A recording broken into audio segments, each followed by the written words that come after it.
ক্রীড়াকে রাজনীতি থেকে মুক্ত রাখার কথা জানিয়েছেন বিএনপির স্থায়ী কমিটির সদস্য ও চট্টগ্রাম ১১ আসনের প্রার্থী আমির খসরু মাহমুদ চৌধুরী। রোববার ১ ফেব্রুয়ারি বিকেলে নগরীর বন্দরের শহীদ ফজলুর রহমান অডিটোরিয়ামে সাবেক ক্রিকেটার তামিম ইকবালের সঞ্চালনায় future of sports in Chattogram শীর্ষক আয়োজিত এক উন্মুক্ত আলোচনা সভায় তিনি এ কথা জানান। ইনশাআল্লাহ ক্রিকেট লিগ চিটাগং আমরা শুরু করব।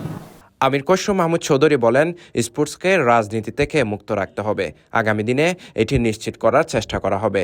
এই সময় তিনি চট্টগ্রাম জেলা ক্রীড়া সংস্থার ভূমিকা নিয়ে নতুনভাবে ভাবনার প্রয়োজনীয়তার কথা উল্লেখ করে বলেন, ক্রীড়াঙ্গন পরিচালনায় প্রফেশনাল ও দক্ষ জনবল যুক্ত করতে হবে।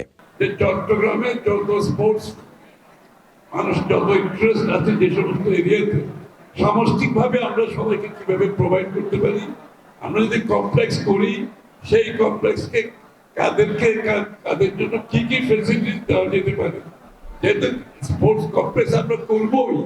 তিনি আরও বলেন, স্পোর্টস একটি অর্থনীতি। স্পোর্টসের কার্যক্রম যত বাড়বে তত লেনদেন বাড়বে এবং মানুষের জীবনযাত্রার মান উন্নত হবে।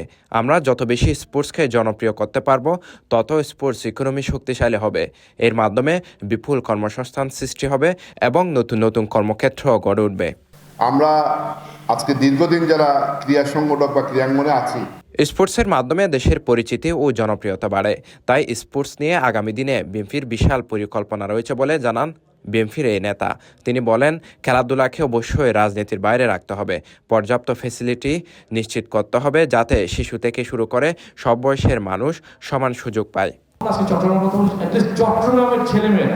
অনুষ্ঠানে চট্টগ্রামের ক্রীড়া সংগঠক এবং বিভিন্ন ইভেন্টে অংশগ্রহণকারী বর্তমান ও সাবেক খেলোয়াড়রা উপস্থিত থেকে তাদের মতামত ও ক্রীড়াঙ্গনের নানা সমস্যার কথা তুলে ধরেন। যখন 2016 সালে আমি এসএ কেমিস্ট্রি কোর্স পেয়েছি, তারপরে আমি বিশ্ববিদ্যালয়ে ঢুকেছি, তো সেই ক্ষেত্রে আমাদের মেয়েদের জন্য কোনো সুইমিং পুল নেই। আমরা যারা ক্রিকেট নিয়ে কাজ করি আমাদের কিছু প্রবলেম ফেস করি আমরা। আপনারা যদি এই প্রবলেমগুলো একটু দৃষ্টিপাত করেন, যে আপনারা আমাদের যারা ক্রিকেট খেলার পদ্ধতি ছাড়াও যারা অন্যান্য ইভেন্টে প্লেয়াররা আছেন তাদের সুদৃষ্টিতে দেখবেন, যাতে তারা পরবর্তীতে চাকরির বাজারে যাতে তাদের একটা নির্দিষ্ট লক্ষ্য থাকে। সমাপনী বক্তব্যে আমির খসরু মাহমুদ চৌধুরী বলেন, চট্টগ্রামের ক্রীড়া উন্নয়নের পথে বিদ্যমান সমস্যাগুলো চিহ্নিত করে দাফে দাফে সমাধানের উদ্যোগ নেওয়া হবে। আন্তর্জাতিক মানের খেলোয়াড় তৈরির জন্য আধুনিক অবকাঠামো, মানসম্মত প্রশিক্ষণ ব্যবস্থা এবং প্রয়োজনীয় সুযোগ সুবিধা নিশ্চিত করা জরুরি। ক্রীড়াঙ্গনের উন্নয়নকে গুরুত্ব দিয়ে আসন্ন নির্বাচনের ইশতেহার সুস্পষ্ট পরিকল্পনা রাখার কথাও জানান তিনি। আমি দেখছি অনেক ক্ষেত্রে চিটাগং কিন্তু এখন লিগগুলো ঠিকমতো হচ্ছে না। অনুষ্ঠানে জাতীয় দলের সাবেক ক্রিকেটার তামিম ইকবাল বলেন, নিজ যোগ্যতায় একজন খেলোয়াড় যেখানে যাওয়ার সেখানে সে যাবে, এমন ব্যবস্থা নিশ্চিত করতে হবে যাতে কারো সহযোগিতা না লাগে। তিনি বলেন, চট্টগ্রামে দীর্ঘদিন ধরে কোনো লিগ না হওয়ায় ক্রীড়াঙ্গন স্থবির হয়ে পড়েছে।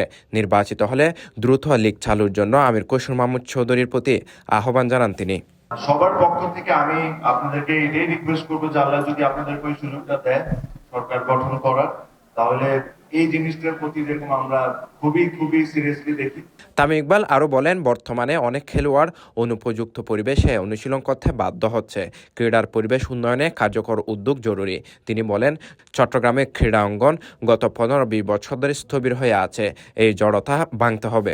আমরা আবারও সবাইকে নিয়ে বসে যে আজকে যেসব কথা বলা হয়েছে ওইসবের কি অবস্থানে আছে এটা নিয়ে আমরা আলোচনা করব।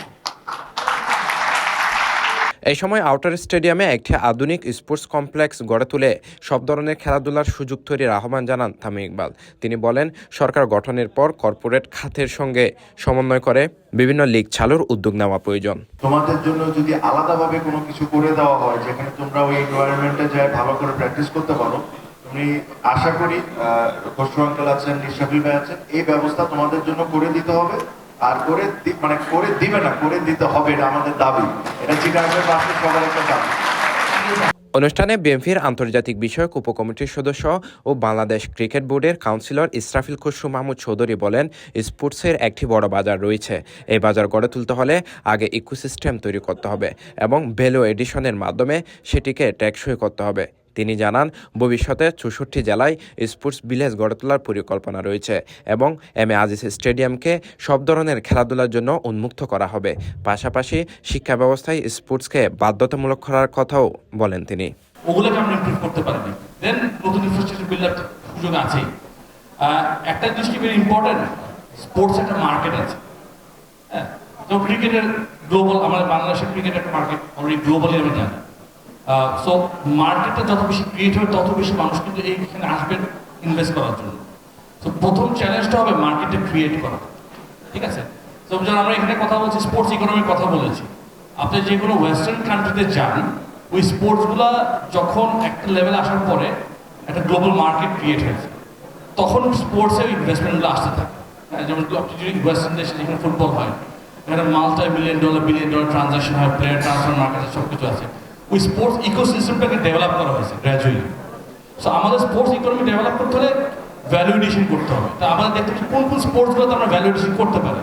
আয়োজকরা জানান, চট্টগ্রামের ক্রীড়াঙ্গনের বর্তমান অবস্থা, ভবিষ্যৎ পরিকল্পনা এবং তরুণ ক্রীড়াবিদদের সুযোগ সুবিধা নিয়ে খোলামেলা মত বিনিময়ের মাধ্যমে দিক নির্দেশনা তুলে ধরাই এই অনুষ্ঠানের মূল উদ্দেশ্য ছিল। আমি ইচ্ছা ছিল যে প্রিন্সিকে কিছু বলতে দেওয়ার জন্য।